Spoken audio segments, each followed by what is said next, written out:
Don't pick up the phone, you know he's only calling 'cause he's drunk and alone. Rude, don't let him in, no, I can't pick him out again. Free, don't be a friend, you know you're gonna wake up in his bed in the morning. Assalamualaikum warahmatullahi wabarakatuh. Perkenalkan, saya Aisyah dari kelas 12 IPA 2 akan menerangkan apa yang saya ketahui dan pahami mengenai teori evolusi. Jadi pertama-tama ini ada pengertian dari evolusi. Evolusi mempunyai arti perubahan pada makhluk hidup yang berlangsung sedikit demi sedikit dan memerlukan waktu yang cukup lama. Waktu yang diperlukan ini bisa ratusan, ribuan, bahkan hingga jutaan tahun. Nah, selanjutnya ada perbandingan dari teori evolusi, yaitu teori Lamarck, Darwin, dan Weismann. Pertama-tama di sini ada teori Jean-Baptiste Lamarck. Lamarck ini berpendapat bahwa makhluk hidup bisa berpendapat bahwa evolusi ini terjadi karena makhluk hidup dapat beradaptasi dengan lingkungan. Ia mau menjelaskan mengenai evolusi jerapah. Lamarck ini berpendapat bahwa nenek moyang jerapah adalah jerapah yang berleher pendek, pemakan daun-daunan di pohon. Nah, untuk mencapai daun-daunan yang tinggi, jerapah berleher pendek ini harus menegangkan dan memanjangkan lehernya, sehingga akhirnya lehernya ini semakin panjang. Nah, dari situlah Jean-Baptiste Lamarck ini berpendapat bahwa sifat leher panjang jerapah ini diwariskan pada keturunannya, dan proses ini terus berlanjut hingga sekarang, hingga akhirnya semua jerapah yang hidup pada saat ini berleher panjang. Kemudian ada prinsip use and disuse, yang artinya digunakan dan tidak digunakan.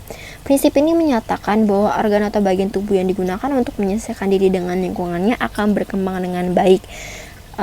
Contohnya ini jerapah ini menggunakan lehernya untuk menyelesaikan diri dengan lingkungannya, sehingga akhirnya leher jerapah ini akan menjadi lebih kuat dan besar karena ia semakin berkembang dengan baik. Selanjutnya ada pendapat dari Darwin. Darwin ini ia berpendapat lain, yaitu ia berpendapat bahwa evolusi ini terjadi melalui seleksi alam. Darwin berpendapat bahwa nenek moyang jerapah adalah jerapah yang berleher panjang dan jerapah berleher pendek. Jadi nenek moyang jerapah ini bervariasi menurut Darwin ini. Pada saat daun-daun di pohon yang rendah dan tinggi masih tersedia, baik jerapah yang berleher pendek maupun jerapah yang berleher panjang masih bisa hidup. Namun semakin lama daun-daun yang terletak di pohon yang rendah semakin berkurang dan habis, sehingga jerapah berleher pendek tidak dapat memperoleh makanannya. Jerapah berleher pendek akhirnya mengalami kepunahan dan mati, sementara itu jerapah berleher panjang tetap mendapatkan makanannya dan mampu hidup terus, bahkan berkembang biak dengan baik hingga sekarang. Hingga akhirnya Darwin berpendapat bahwa evolusi ini terjadi melalui seleksi alam. Selanjutnya ada pendapat dari atau teori dari August Weismann. August Weismann ini berpendapat bahwa sifat leher jerapah dikendalikan oleh gen. Sifat leher panjang dikendalikan oleh gen dominan, sedangkan sifat leher pendek oleh gen resesif. Jadi jerapah yang berleher pendek ini atau jerapah yang memiliki gen resesif ini semakin lama semakin punah dan semakin habis, hingga akhirnya hanya tersisa jerapah yang berleher panjang atau jerapah yang memiliki gen dominan. Hingga akhirnya Weismann menyatakan bahwa evolusi menyangkut pewarisan gen-gen melalui sel-sel kelamin, atau evolusi berkaitan dengan gejala seleksi alam terhadap faktor-faktor genetik. Jadi jika jerapah yang berleher panjang disatukan dengan jerapah yang berleher panjang, maka akan terlahir jerapah yang berleher panjang. Begitu. Nah, pendapat dari August Weismann ini bertentangan dengan pendapat dari Jean-Baptiste Lamarck. Jika Jean-Baptiste Lamarck berpendapat bahwa sifat leher panjang jerapah ini diwariskan pada jika Jean-Baptiste Lamarck ini berpendapat bahwa perubahan sifat dan fungsi organ tubuh sebagai akibat adaptasi akan diwariskan pada keturunannya, maka August Weismann ini tidak menyatakan bahwa evolusi menyangkut pewarisan gen melalui faktor sel gamet. Jadi bertentangan dengan teorinya August Weismann. Ia dengan teori Jean-Baptiste Lamarck. Augustus Husserl ini melakukan percobaan yaitu dengan tikus. Jadi tikus ini ekornya dipotong menjadi pendek. Nah, akhirnya tikus yang berekor pendek ini dinikahkan dengan tikus yang berekor pendek. Nah, akhirnya tikus yang terlahir merupakan tikus yang berekor panjang. Nah, begitu seterusnya. Augustus ini terus melakukan percobaan dengan terus memotong tikus yang berekor pendek dan dinikahkan dengan tikus yang berekor pendek, tetapi selama percobaan ini yang terakhir tetap tikus yang berekor panjang. Nah, hingga akhirnya mengapa ia berpendapat bahwa evolusi menyangkut perubahan gen melalui faktor sel gamet dan bukan diwariskan dari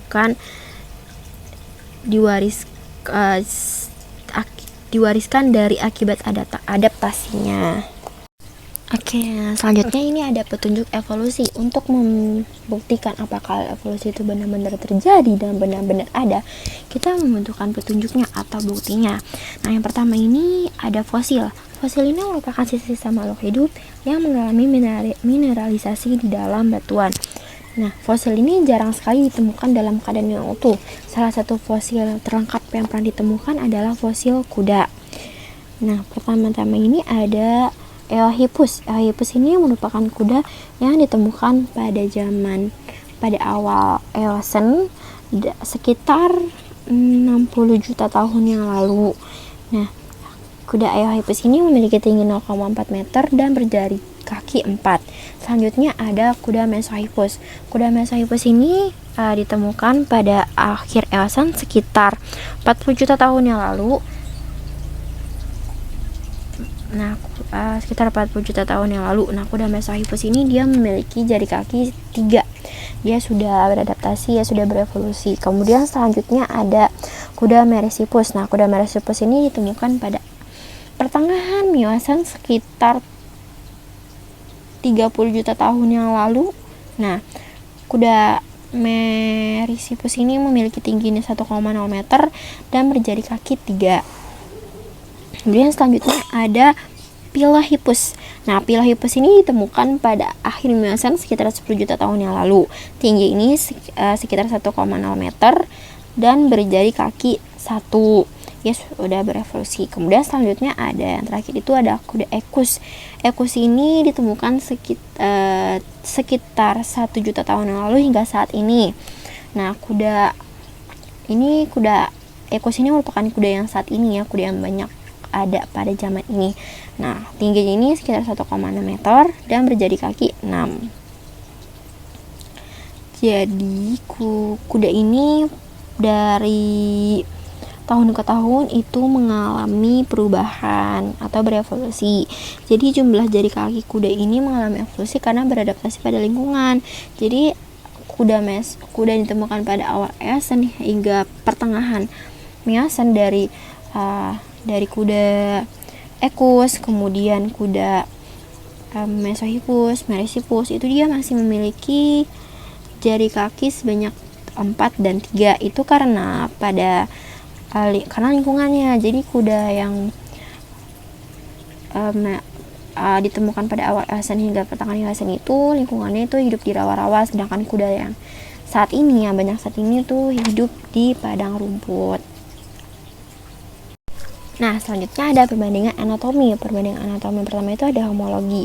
Homologi ini adalah organ-organ dari berbagai makhluk hidup yang mempunyai bentuk asal yang sama dan selanjutnya berubah struktur sehingga fungsinya berbeda. Jadi strukturnya ini memiliki struktur yang sama tapi fungsinya ini berbeda. Contoh dari homologi ini adalah manusia, kucing, paus, dan juga kelelawar. Di sini dapat dilihat struktur tulangnya ini sama, tetapi mereka memiliki kegunaan yang berbeda. Jadi ini strukturnya sama-sama terdiri dari tulang humerus, radius, ulna, karpal atau pergelangan, telapak, dan jari-jari. Namun ukuran dan bentuknya berbeda-beda dan juga fungsinya itu berbeda. Jika tangan manusia untuk berjalan, maka sayap kelelawar untuk terbang. Nah, selanjutnya ini ada analogi. Analogi ini kebalikan dari homologi. Jika homologi memiliki struktur yang sama tapi fungsinya berbeda, jika homologi memiliki struktur yang sama tapi fungsinya berbeda. Nah, analogi ini karena kebalikannya maka memiliki strukturnya ini beda tapi fungsinya sama. Contohnya pada sayap kupu-kupu dan sayap burung. Nah, sayap burung ini dia memiliki struktur yang berbeda, tapi fungsi keduanya ini sama-sama untuk terbang. Selain dari sayap kupu-kupu dan sayap beruang, juga sirip ikan dengan sirip paus yang sama-sama untuk berenang, tapi memiliki struktur yang berbeda. Selanjutnya, selain dari anatomi, ada juga perbandingan embriologi. Jadi dapat dilihat di gambar ini ada ikan, salamander, kura-kura, ayam dan juga manusia. Nah, mereka ini sama-sama awal berkembang ini sama-sama dari zigot, tapi kemudian mereka berkembang dengan modifikasi yang berbeda-beda dengan bentuk yang berbeda-beda. Jadi, perkembangan awal makhluk hidup ini beberapa spesies menunjukkan bentuk dan struktur tubuh yang sama. Namun kemudian masing-masing spesies ini berkembang dengan modifikasi yang berbeda. Itu juga salah satu bukti yang menunjukkan adanya evolusi. Selanjutnya adalah mekanisme evolusi. Evolusi terjadi melalui seleksi alam terhadap variasi sifat individu dalam suatu populasi. Selain dari seleksi alam, ada juga variasi genetik yang terbentuk dalam suatu populasi yang disebabkan yang terjadi karena mutasi gen dan rekombinasi gen. Nah, rekombinasi gen ini biasanya terjadi melalui proses perkawinan secara generatif. Kemudian mutasi gen dan rekombinasi gen ini akan memungkinkan terjadinya atau munculnya mutasi spontan. Kemudian selanjutnya ada terbentuknya spesies baru. Nah, terbentuknya spesies baru ini dapat terjadi karena isolasi geografi dan isolasi reproduksi. Isolasi geografi itu isolasi yang terjadi akibat keadaan alam. Jadi jika organisme dari suatu spesies berpindah ke lingkungan baru yang berbeda dari lingkungan asal dan dipisahkan oleh laut, gunung, ataupun gurun, organisme akan beradaptasi dan membentuk populasi. Nah, pembentukan populasi ini akan mengarah kepada pembentukan spesies baru. Kemudian selanjutnya ada isolasi reproduksi. Isolasi reproduksi ini dapat terjadi karena banyak hal seperti isolasi ekologi. Isolasi ekologi ini terjadi pada dua spesies simpanderik yang tidak dapat melakukan perkawinan karena berada pada lingkungan yang berbeda. Contohnya dengan pohon Platanus pohon Platanus occidentalis dengan Platanus orientalis. Mereka ini Platanus occidentalis ini hidup di wilayah sebelah Indonesia timur Indonesia, sedangkan Platanus orientalis hidup di wilayah sebelah barat Indonesia. Jadi keduanya ini tidak dapat disatukan karena lingkungan hidup yang berbeda. Dan mereka ini hanya dapat berkembang biak di lingkungannya sendiri. Sedangkan ketika di lingkungan pohon lain atau tanaman lain, mereka ini tidak bisa berkembang biak. Selanjutnya ada isolasi habitat. Isolasi habitat terjadi pada dua spesies simpanderik yang memiliki habitat yang berbeda. Contohnya adalah katak bufo woodhousei yang hidup di habitat air tenang dengan katak bufo americanus yang hidup di habitat kubangan air hujan. Keduanya ini tidak bisa melakukan perkawinan, tetapi jika dilakukan perkawinan buatan akan menghasilkan keturunan yang fertil. Jadi mereka ini tidak bisa bersatu karena lingkungan hidup mereka ini berbeda. Dan biasanya perkawinan antar individu dalam satu populasi ini lebih sering terjadi dari habitat yang sama dibandingkan dengan perkawinan antar individu yang dari populasi yang habitatnya berbeda. Selanjutnya ada isolasi musim atau temporal. Isolasi musim ini terjadi pada dua spesies simpanderik yang tidak dapat melakukan perkawinan karena mempunyai musim kawin yang berbeda. Contohnya ini pada pohon Pinus radiata dan Pinus muricata. Mereka ini tidak bisa melakukan perkawinan karena Pinus radiata ya berbunga pada bulan Februari, sedangkan Pinus maricata berbunga pada bulan April. Nah, setelah isolasi musim, ada isolasi perilaku. Isolasi perilaku yaitu dua spesies simpatrik tidak dapat melakukan perkawinan dikarenakan memiliki beda tingkah laku saat perkawinan. Contohnya ada pada angsa batu kaki biru. Angsa batu kaki biru ketika musim kawin itu akan menari dan kakinya ini yang paling berwarna biru, yang warnanya itu paling biru, akan menarik perhatian angsa lainnya. Jadi jika di tempat itu ada angsa jenis lainnya selain angsa batu kaki biru, itu mereka tidak akan mengerti apa arti dari tarian tersebut karena memiliki beda tingkah laku. Contoh lainnya itu ada di beberapa jenis serangga. Jadi jika musim kawin tiba, serangga jantan akan mengeluarkan bunyi yang khas yang hanya dimengerti oleh serangga betina dalam populasi yang sama. Nah, selanjutnya ada isolasi mekanik. Isolasi mekanik ini yaitu terjadi pada dua spesies simpatrik yang tidak dapat melakukan perkawinan karena bentuk dan ukuran alat kelaminnya tidak sesuai atau tidak cocok. Contoh dari isolasi mekanik ini adalah bunga Salvia apiana dengan bunga Salvia mellifera. Nah, lebah yang membawa serbuk sari bunga Salvia apiana itu tidak dapat masuk untuk menyerbuki putik bunga Salvia mellifera. Nah, sehingga mereka berdua tidak dapat melakukan perkawinan. Contoh lainnya adalah anjing jantan ras poodle yang bertubuh kecil dan berkaki pendek tidak dapat mengawini anjing betina ras chow chow yang besar. Nah, selanjutnya ada isolasi gamet. Isolasi gamet ini yaitu dua spesies simpatrik tidak dapat melakukan perkawinan dikarenakan sel-sel kelamin jantan tidak memiliki viabilitas dalam saluran reproduksi betina. Jadi isolasi gamet ini menghalangi pembuahan akibat susunan kimiawi dan molekul yang berbeda antara dua sel gamet. Contohnya ini ada pada bulu babi merah dan bulu babi ungu. Mereka keduanya ini tidak mampu berfusi karena protein permukaan sel telur dan spermanya ini tidak bisa berikatan satu sama lain. Jadi mereka tidak dapat melakukan perkawinan gitu. Nah, selanjutnya ada teori asal-usul kehidupan. Teori asal-usul kehidupan itu asal mula kehidupan itu ada 3, yaitu teori abiogenesis, teori biogenesis, dan teori evolusi kimia. Berikut adalah beberapa teori asal mula kehidupan. Yang pertama ada teori abiogenesis. Teori ini disebut juga teori generatio spontanea, yang artinya makhluk hidup terjadi secara spontan dari benda mati. Contoh dari teori ini adalah belatung terjadi dari daging yang membusuk, yang kemudian daging yang membusuk tersebut berubah menjadi lalat. Lalu kemudian cacing terjadi dari tanah. Nah, teori ini juga didukung oleh John Needham pada tahun 1700 dengan percobaannya merebus potong daging beberapa menit dan tidak steril. Air kaldu tersebut disimpan dalam botol yang ditutup dengan sumbat gabus. Nah, selang beberapa hari ternyata air kaldu dari rebusan daging tersebut ini menjadi keruh dan berbau yang disebabkan oleh mikroba. Needham menyatakan bahwa mikroba berasal dari air kaldu. Teori biogenesis. Teori biogenesis ini menyatakan bahwa makhluk hidup berasal dari makhluk hidup sebelumnya. Nah, beberapa ilmuwan yang melakukan percobaan untuk mendukung teori ini adalah yang pertama itu ada percobaan dari Francesco Redi.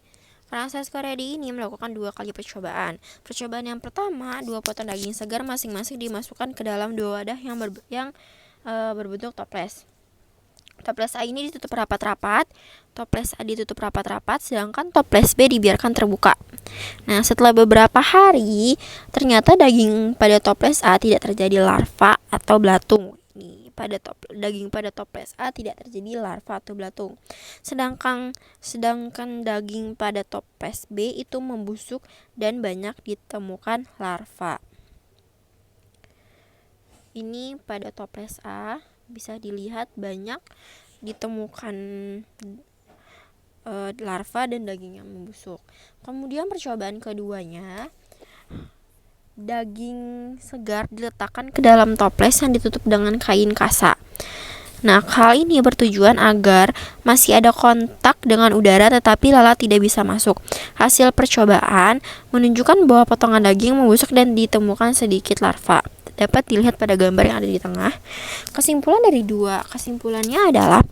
percobaan ini adalah pada percobaan pertama didapat kesimpulan bahwa larva bukan berasal dari daging yang membusuk, melainkan dari lalat yang masuk ke dalam toples kemudian bertelur dan telur menetas menjadi larva.